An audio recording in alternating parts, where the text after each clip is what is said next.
ตอนนี้ทีมที่หนึ่งก็คือทีมของลีดเดอร์ดาด้าพร้อมกันแล้วหรือบอ พร้อมแล้ว ถ้าพร้อมแล้วเริ่มจับเวลากันเลยดาด้า อ่ะมาตามที่เขาแบ่งไว้เมื่อกี้นี้3 คนที่ฟ้านี่3 คนที่ฟ้าอันนี้คือมาร์กมาร์กไว้ให้เด้อแต่ละจุดเด้ออย่าลืมเด้อใส่สายตาแล้วก็มูฟเมนต์ให้มันแกรนที่สุดยืนเลี้ยงกันโอเคก่อนออกมาอยู่จุดมาร์กให้เด้อ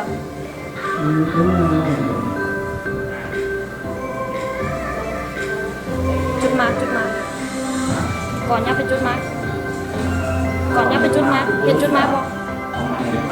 ทุกคนให้เบิ่งจุดมาร์กเด้อเอาบ่3 2 1มา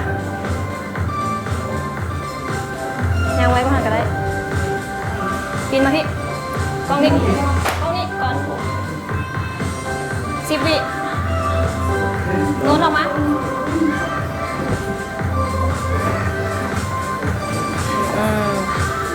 รูปใส่กระดุมเสื้อแขนโอเคเอาออกมาเลยคนต่อมา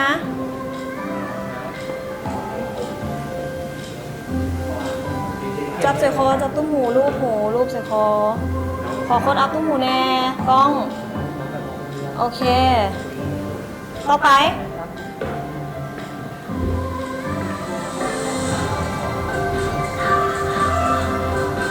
สดๆงามๆค่อยมาแล้วโมน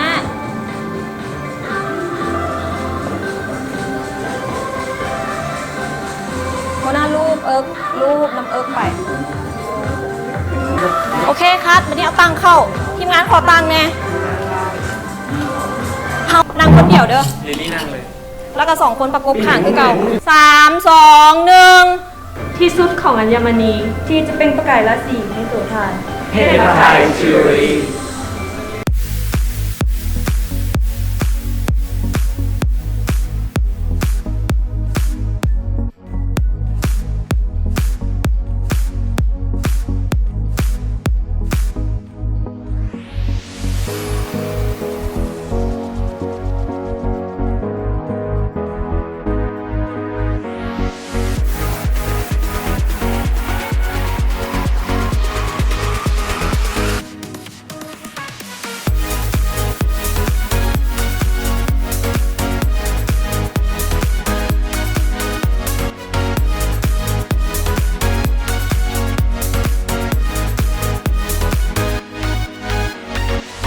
ที่สุดของอัญมณีที่จะเป็นประกายราศีในตัวทาน เทพไทยจิวเวลรี่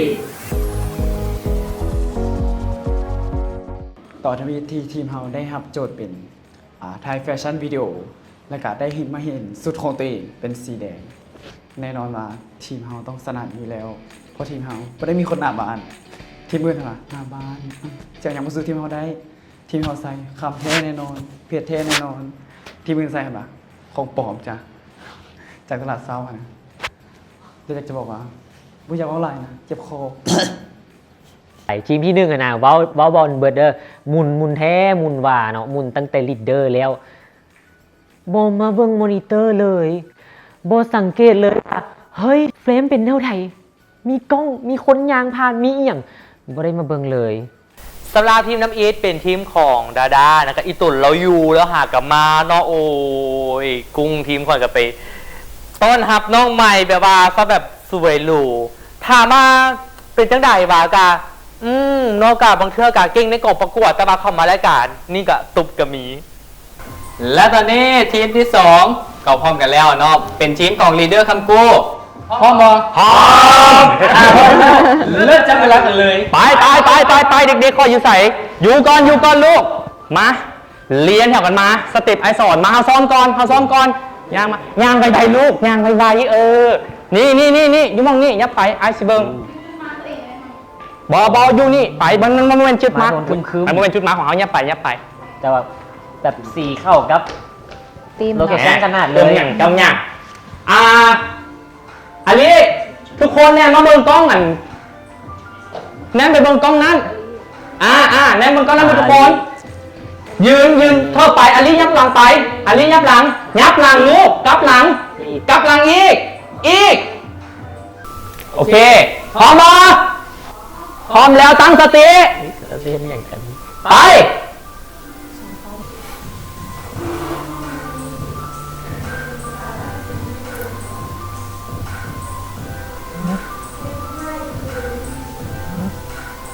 ขาดเอาไหมไอ้ตื่นตัวลูกมึงรับคนเดียวเลยตอนนี้น่ะมึงดูฟีลลิ่งต้องมาฟังเพลงนะลูกเพลงมันไม่ได้ตึงเครียดปานนั้น3 2ไป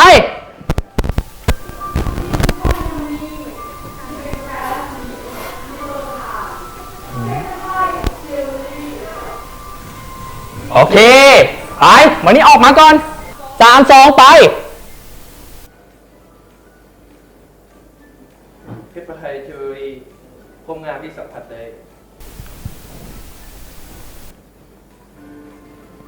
ผู้ต่อมาไว้ลูกไปรีดมาเบื้องมาเบื้องซ้ายมือถอยหน่อยนึงปัวลงอินเนอร์3 2ไป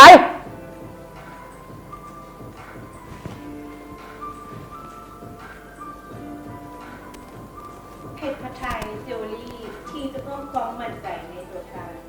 5 นาทีผ่าน ต่อไปมือที่3ไปกุ้งเตี้ยลงเนี่ยคัดโลเนี่ยไปโอเคกุ้งต้องแหวนลูกจับมาลดอินเนอร์มาก่อนไอ้3 2 1มาขึ้นมาทั้งท้องสูงๆอีไป เพชรพัทไทยเจวเวลรี่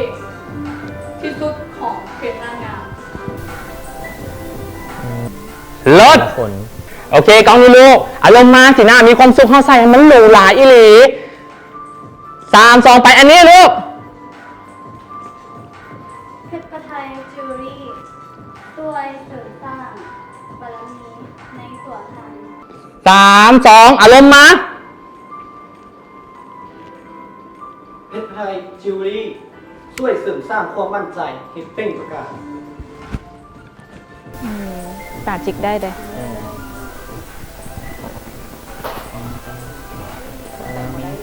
เพชรไทยเจวเวลรี่ เอายังวันฮอตซีนนะ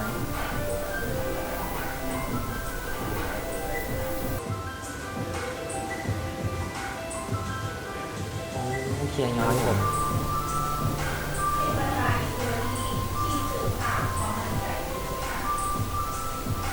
ไม่ลินตาอีก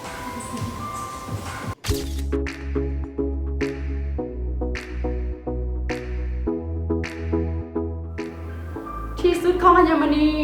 ที่จะเป็นประกายราศีในโตทานเพชรพัทไทยเจวเวลรี่ เพชรไทยจิวเวลรี่พมงานที่สัมผัสได้ เพชรไทยจิวเวลรี่ด้วยเสริมสร้างบารมีในตัวไทย เพชรพัทไทยเจวเวลรี่ที่เสริมสร้างความมั่นใจในตัวเธอเพชรพัทไทยเจวเวลรี่ที่สุดของเพชรนางงาม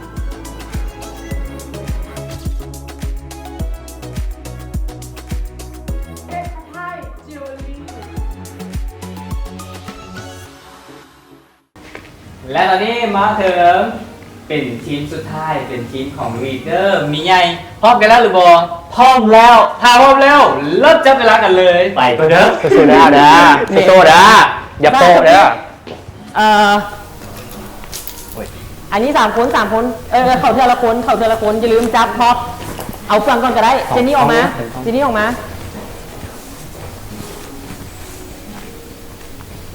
3 2 1ถ่ายแอคชั่นทำท่าแย้งแวนจับตุ้มหูพรีเซนต์เอามือออกหน่อยนึงเดี๋ยวฟ้าขอไปเบิ่งมองกัน เรา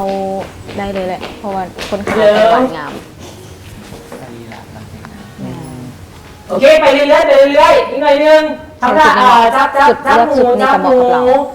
ค่อยๆเบาๆค่อยๆ movement โดนละโอเคพอแล้วเกินไปเปลี่ยนเจนนี่หันอันออกมาอีกหน่อยนึงโอเคบอเลือกกว่านั้นสดใสหันหน้าออกมาอีกยิ้มใส่กล้อง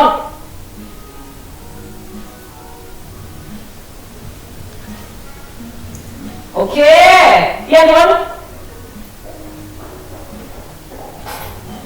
โอเค3 2 1ไป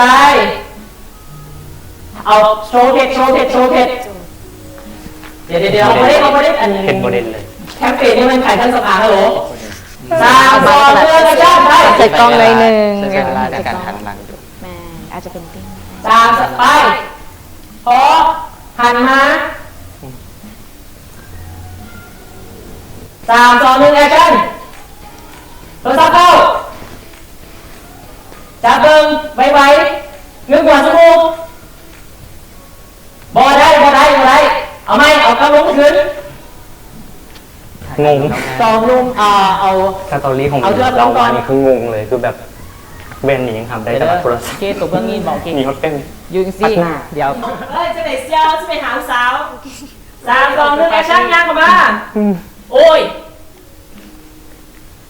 เวลาการเก็บคิสตอรี่ได้หลายขนาดนี้เลย โอเคพอ ปุ๊บแล้วต้องเขียนแรงครับไปเบิ้ง เหลือดาวที่สุดท้าย เพราะว่าในหน้ากล้องอันนั้นมันจะทำให้เบิ้งในมอนิเตอร์ โอเคย่างเข้ามา โอ้ยตื่นเต้นนะ ไดโบ 3 วิสุดท้าย บังได้เลยบ่ได้เลยทัน 9 8 7 6 5 4 3 2 1หมดเวลา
ที่สุดของอัญมณีก็เป็นกายราศีในตัวทานต้อง เห็นทำไมเจลลี่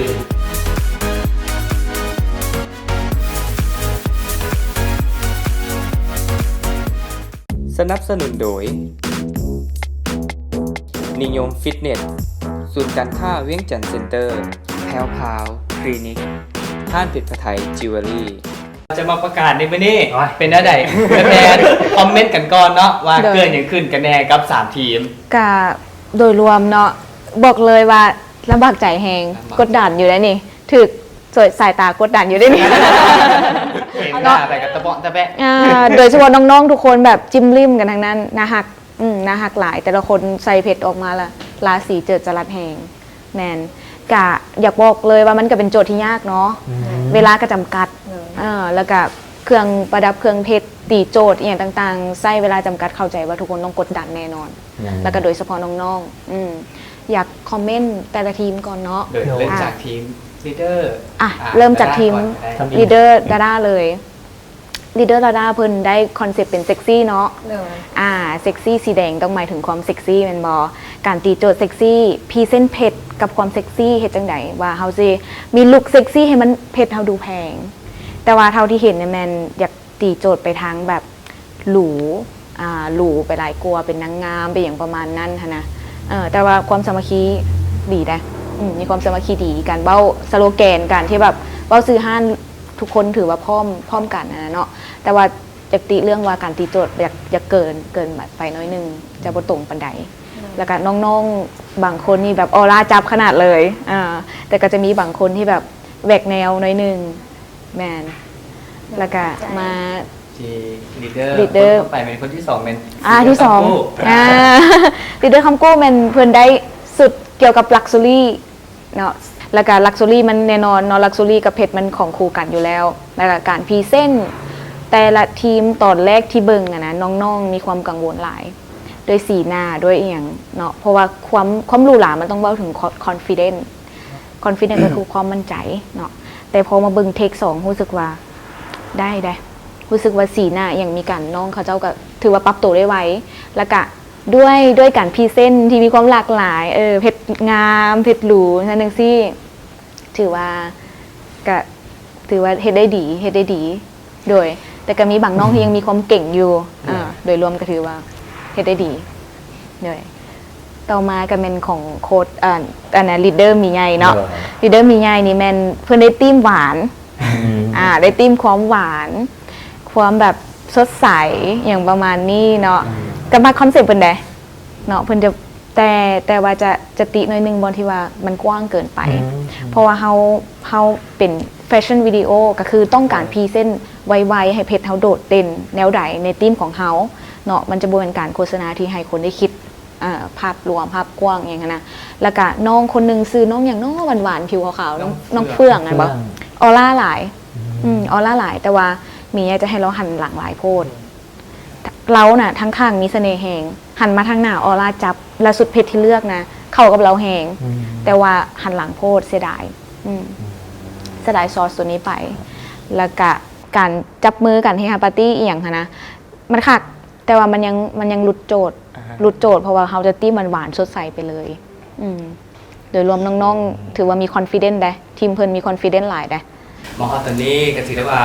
นาทีที่ว่าประกาศของแฟนเนาะมองกันแล้วจะต้องได้ประกาศว่าทีมไหน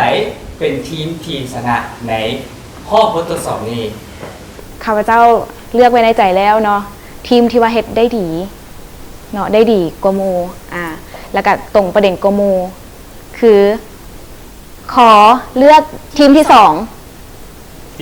เป็นทีมลีดเดอร์คำกู้เป็นผู้ชนะ ขอแสดงความยินดีอีกครั้งหนึ่งกับทีมลีดเดอร์คำกู้ที่ได้หับชัยชนะในฮอบแฟชั่นวิดีโอของห้างเพชรปะไทยจิวเวลรี่นั่นเองเนาะและมาฮอดตอนนี้เนาะก่อนจะจากรายกันไปต้องขอบใจแพนเนาะที่ว่าให้เกียรติมาเป็นคณะกรรมการในการตัดสินของโจทย์ในมื้อนี้เนาะและมาฮอดตอนนี้ลีดเดอร์ที่ว่าบ่ได้หับชัยชนะในมื้อนี้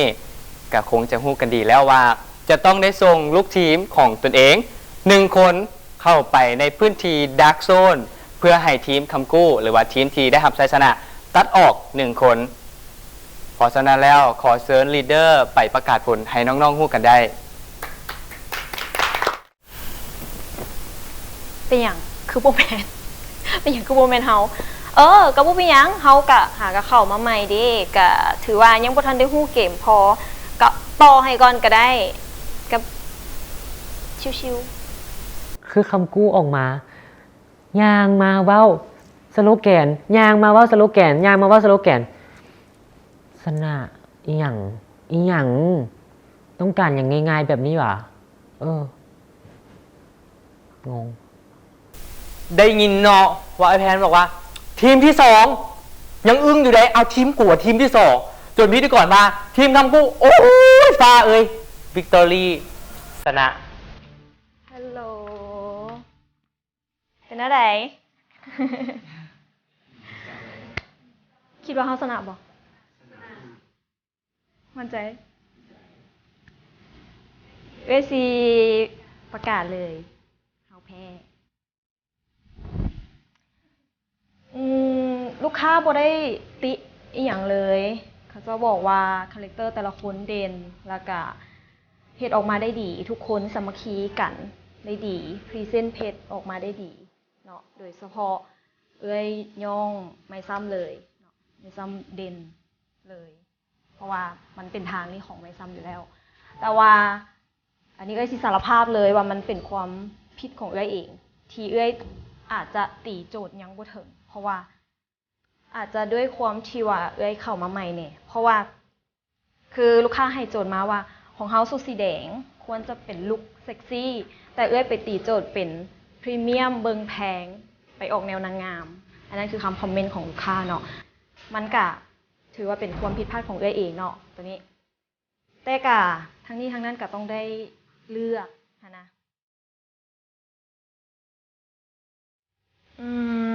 คือคือแคมเปญที่เห็นอยู่2 คนที่ว่ายังส่งอารมณ์บ่ได้เลยที่พยายามห้องบอกตลอดพยายามเว้าตลอดว่าส่งอินเนอร์ออกมาแน่แข็งเกินไปอย่างคะนะแล้วก็ยังบ่ทันได้ใช้ออกมายังบ่ทันได้ outstanding ออกมาเถื่อนะขอเลือกเข้ามาก็ให้เลือกเลยวันนี้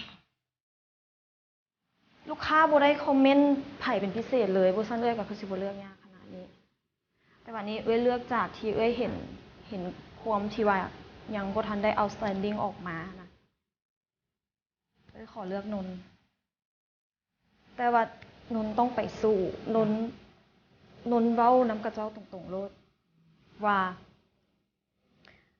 มันเป็นความผิดพลาดในการตีโจทย์ของลีดเดอร์ด้วยเชื่อว่าเมนเทอร์ลีดเดอร์คำกู้เราสิเข้าใจเพราะว่าเราน่าจะเข้าใจว่าหากเข้ามาเล่นเกมทำอิฐเราจะเข้าใจในโมว่าน้องจะบริโภคของว่าเราเข้าใจกลับมาเด้อ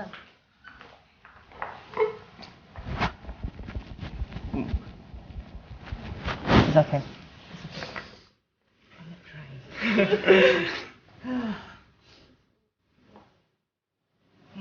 กลับมา อยากเป็นหน้า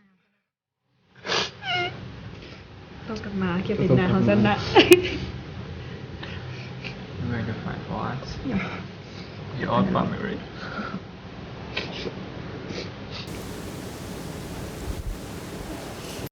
เข้ามาโฆษณารู้สึกเฟลนะแต่แบบคือไม่ซ้ำแบบแต่งหน้าทรงผมอย่างกับแบบดูแพงอะนะดูแพงก่อนกระเจ้าอะนะแคมเปญนี้คือแบบต้องชนะแน่นอนอะนะแต่กับบ่เป็นอย่างแต่ก็อยากฝากทีมอื่นๆเด้อหน้าบ่แพงอะนะกับบ่ได้สู้ไม่ซ้ำจักดี รู้สึกเสียใจที่ไอ้นนท์ที่เป็นคนต้องเข้าดาร์กโซนทีมเขาเป็นคนทีมเขามีแต่คนเก่งๆอะนะแล้วก็เลยแบบไม่อยากให้ไผ่ออกไป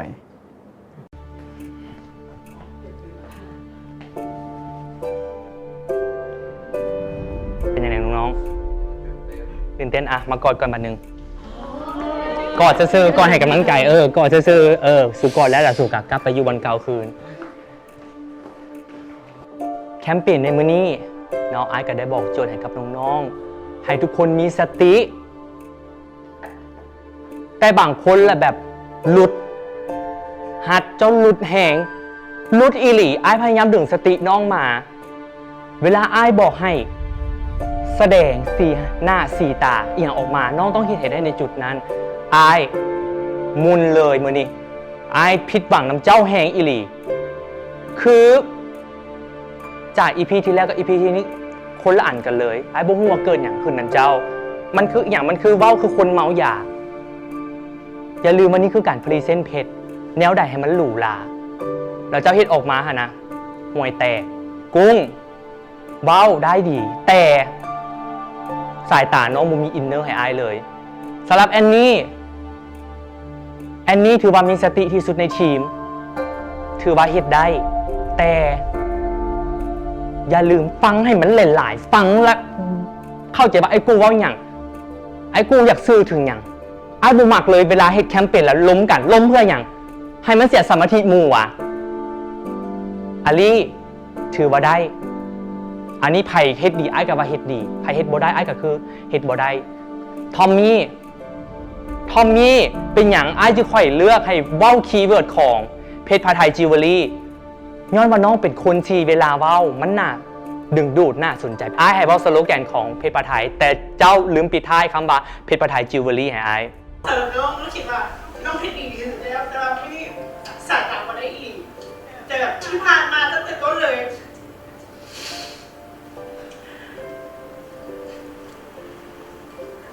หลายคนมาว่าสายตาน้องมาได้อะไอ้กูว่าน้องตะเล็กแล้ว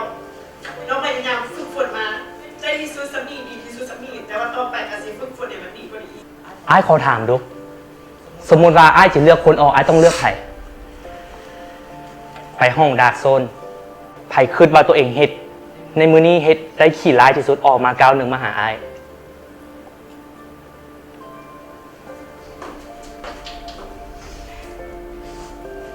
เจ้าคืนว่าเจ้าเฮ็ดขี่ร้ายที่สุดเป็นบอก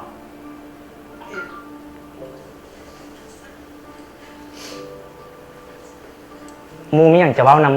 ำลีดบอก บอกเพราะว่าโมเมนต์นี้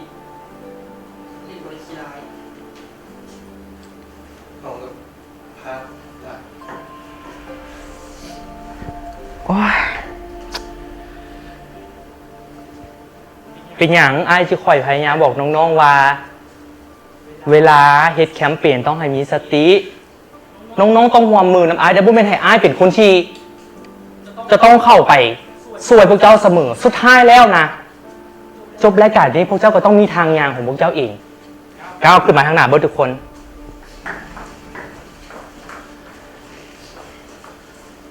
มันเป็นสิ่งที่ทางฮานเป็นพระไทยเพิ่นตัดสินใจมารีดออกมาเนี่ยมันก็จะมีซองแบบนี้ให้กับทุกคนไอ้บุ้งว่าเป็นซองอีหยังเนาะแต่ว่าไอ้ใช้น้องทั้งสติแล้วก็ลองเปิดแล้วใครมูเบิ่งว่ามันเมนอีหยังเพราะไอ้กับบุ้งเพราะว่าทุกทีมได้เบิดกอดคอกันไว้ล้มกันนะ3 2 1แล้วเปิดเพราะว่าทีมงานบอกว่าให้3 2 1แล้วให้น้องเปิดพร้อมบ่พร้อมบ่ไอ้นับ1 ข้อ 3แล้วเปิดเด้อคอยลงไป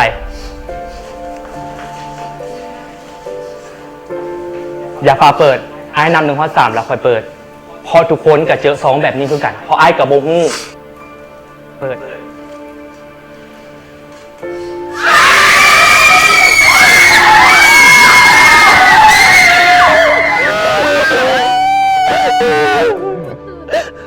ไปทำความไปกินสิดาดแมลง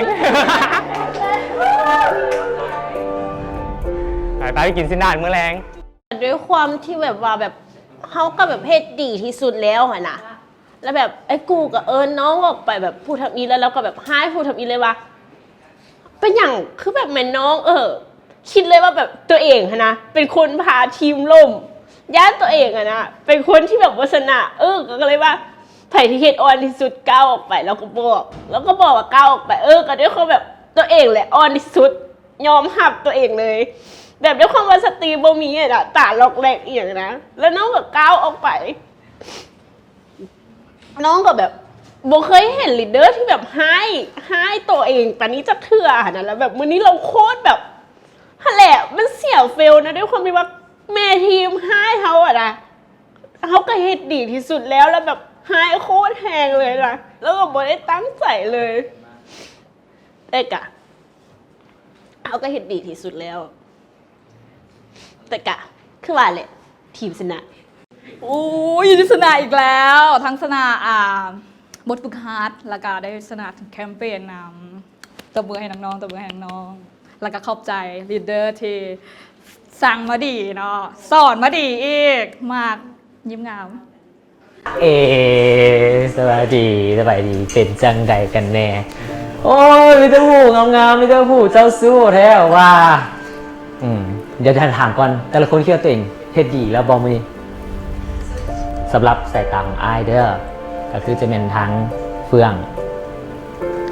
งนี่ก็เป็นคนที่ว่าผิวพรรณเพิ่นหน้าตาบุคลิกก็เข้ากันกับเครื่องประดับเครื่องเพชรจากเพชรพระไทยแล้วซั่นกรรมการเพิ่นก็ย่องหลายเพิ่นก็มากหลายเนาะแล้ววันนี้ก็มาเว้าถึงคนที่อ่อนรู้สึกว่ามื้อนี้แบบในสายตาอ้ายน่ะคือเฮ็ดบ่ค่อยได้เลยโอเคซะเลยตุบ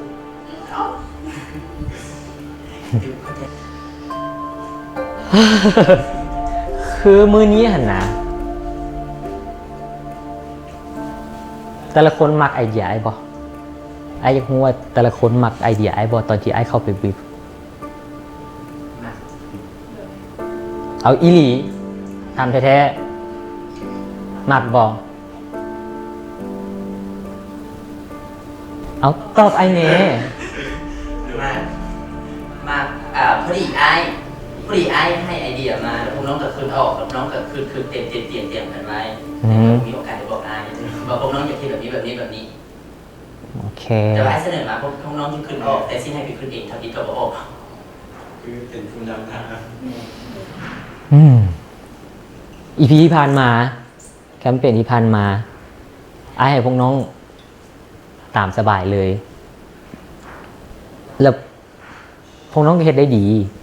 แต่เพียงแต่ว่ามันบ่ถือกันกับสิ่งที่คณะกรรมการต้องการแล้วมาบททดสอบอีพีนี้เป็นผู้คิด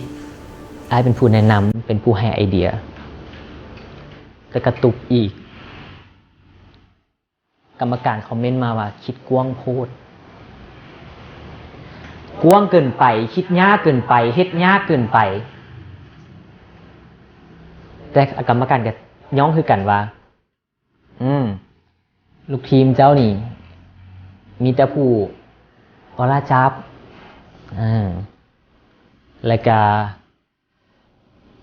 ถ้าจะเล่าถึงของเรื่องของสตอรี่มักเอาไปเฮ็ดโฆษณาได้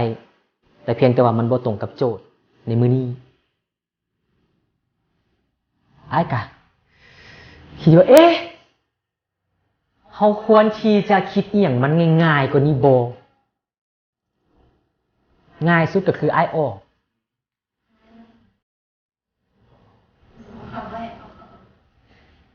พวกโตนะเฮ็ดดีเหมือนใดแต่มันผิดน้ำคือตั้งแต่ EP ที่ผ่านมาพยายามให้ไอเดียเนาะให้ไอเดียไปสิ่งที่พวกโตคิดมามันก็กงกันเพราะเขาคิดว่าแบบนี้คือ attitude เขาตรงกันอยู่แล้วแต่เพียงแต่ว่าข้าเจ้าว่าเขาคิดหลายเกินไปกว้างเกินไปเฮ็ดอย่างที่มันยากเกินไปแต่มันก็มาผิดน้ำอีกในบททดสอบบทนี้สิบ่ให้ตัวปุกตัวเบิ่งดอก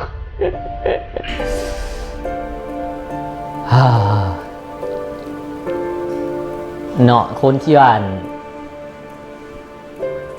ผิดพลาดหลายที่สุดมื้อนี้หั่นน่ะจังได้ก็ยังแม่นคือเก่าเพราะว่าเห็นพวกโตอยู่หน้ามอนิเตอร์หั่นน่ะพวกโตโดดเด่นหลายพวกโตมีความเป็น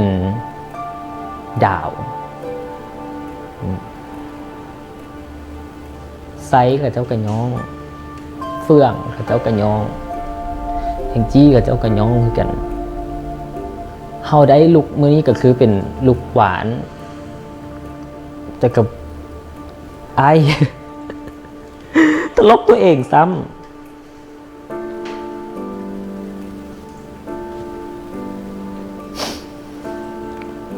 เฮ้ยบ่ได้ยักเสียไปเลยและก็ยังเชื่อว่าเฮาสิได้กลับมาหากันคือเก่าทีมที่ชนะฮู้บอลแพ้ประวัติศาสตร์ซ้ำหอย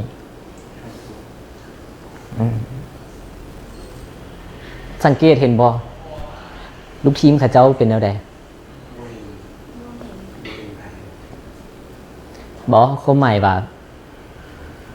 บุคลิกหุบพางหน้าตา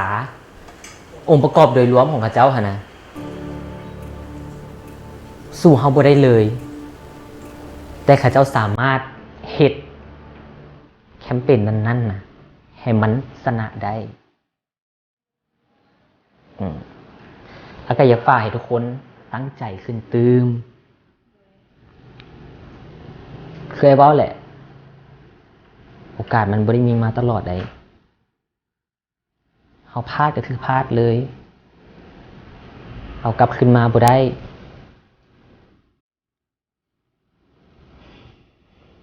บางคนก็ยังถือเบา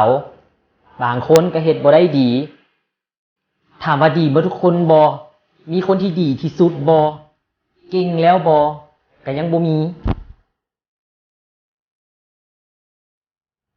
ตั้งใจขึ้นตื่ม เฮ็ดกันบ้านให้มันหลายๆถ้าอันใดสิ่งใดที่อ้ายเว้าไปบอกไปรู้สึกว่ามันบ่แม่นรู้สึกว่ามันบ่คักบอกอ้ายโลดอ้ายเคยบอกแล้วเว้ากับอ้ายโลดเพราะว่าอ้ายให้สิทธิกับพวกโตอยากเสนอไอเดียแบบใดบอกมาอยากเฮ็ดแบบใดบอกมาอยากเปลี่ยนลีดเดอร์ใหม่บ่ก็บอกมาได้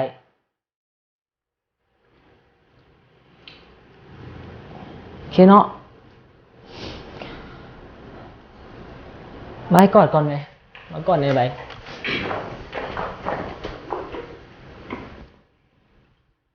กับ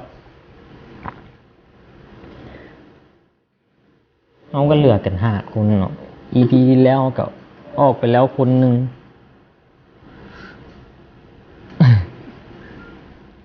ไอ้เสือว่าพวกตัวสิต้องกลับมาบททดสอบต่อไปเขาต้องเฮ็ดได้ไปไฟกับเขาบอกไอ้กูเฮาบ่ได้อ่อนที่สุดบอกเราโลดว่าคนที่ผิดมันแม่นอ้ายบ่ได้แม่นพวกโต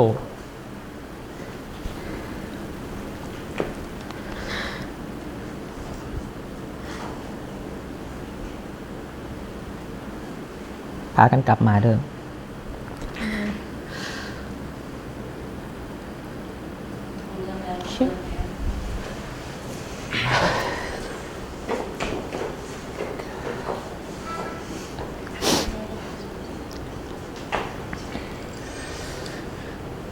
สำหรับคนที่อ้ายสิเลือกคืออ้ายได้บอกไปแล้วเนาะว่าเฮาสิเลือกคนที่อ่อนที่สุดในแคมเปญนั้น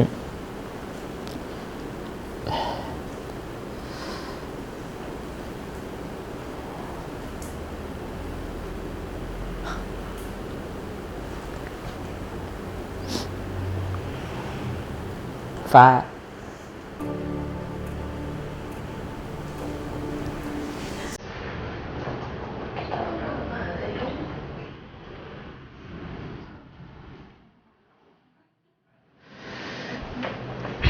ลับมาต้องกลับมาเข้าใจบ่ไอ้บริจาคเสียไปเลยพวกโตต้องกลับมาโตต้องกลับมาให้มันได้ไปไฟกับเราไปบอกเราว่าเขาบ่ได้อ่อนที่สุดบอกเราโลดว่าคนที่มันอ่อนที่สุดคืออ้ายนี่บอกเราโลดโอเคสู้ๆ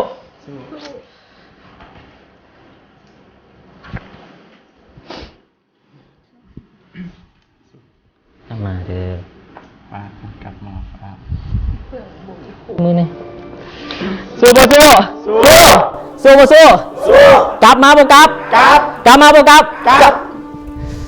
เย้เอาแพ้กับเย่เป็นหยังตุบ อ๋อบัสนาเนาะแพ้อีทอมมี่ซ้ำแต่ว่าทอมมี่นี่ก่อนเสียนแบบก่อนจะเข้าเสียนไปกับสุนายคอมันเหมือนเจ้าสุนายเจอได้อีทอมมี่นี่คอมันเหมือนสุนายอีกน้อยหนึ่งมันคอมันเข็ดนะฮะทอมมี่ลูกไม่ได้เป็นผู้ที่ว่าดีที่สุดในกลุ่มลูกมีกลุ่มสูงคันมาเดียวๆนี่มาโลดทอมมี่มาเจอกันโอ้ยเฟล บ่อยากว่าอย่างเสียใจสำหรับน้องกะ respect ในความตัดสินใจของเอ้ยดาดาเนาะเพราะว่าน้องกะเห็นว่าจุดอ่อนของน้องก็คือว่าบ่มี energy คือที่เอ้ยละเว้าอีหลีเป็นอย่างจึงเลือกนนย้อนว่ามื้อนี้ยังบ่เห็นนนยังบ่ outstanding เพราะว่าคล้ายๆคือกับเรามีความกังวลในใจแล้วก็บ่ค่อยจะมั่นใจบ่ค่อยมี eye contact ก็เลยต้องเป็นนนก็มาว่าถึงเรื่องการเลือกลูกทีมออกเนาะมันก็เป็นอีกอย่างที่ยากหลายเพราะเขาไม่ได้คิดเลยว่าทีมเขาสิแพ้และสิ่งที่มันเกิดขึ้นก็คือไงบ่ได้โทษลูกทีมของตัวเองเลยมันผิดมาจากตัวเองที่แบบตีโจทย์ยากเกินไปกว้างเกินไปตอนนั้นมันเลือกบ่ถูกอีหลีคันเลือกเป็นไปได้เขาอยากสิเอาตัวเองนะออกก็รู้สึกเสียใจแล้วก็เสียดายฟ้าหลายเพราะว่า เขายังคิดว่าฟ้านะยังสิไปต่อได้อีก สามารถเฮ็ดอีหยังได้หลายๆอย่าง แต่ก็มันก็จำเป็นนะเพราะว่ารายการก็บอกว่าเขาต้องเลือกคนอ่อนที่สุดในทีมออก สนับสนุนโดย นิยมฟิตเนส ศูนย์การค้าเวียงจันทร์เซ็นเตอร์ แพลวพาวคลินิก ห้างเป็ดพะไทยจิวเวลรี่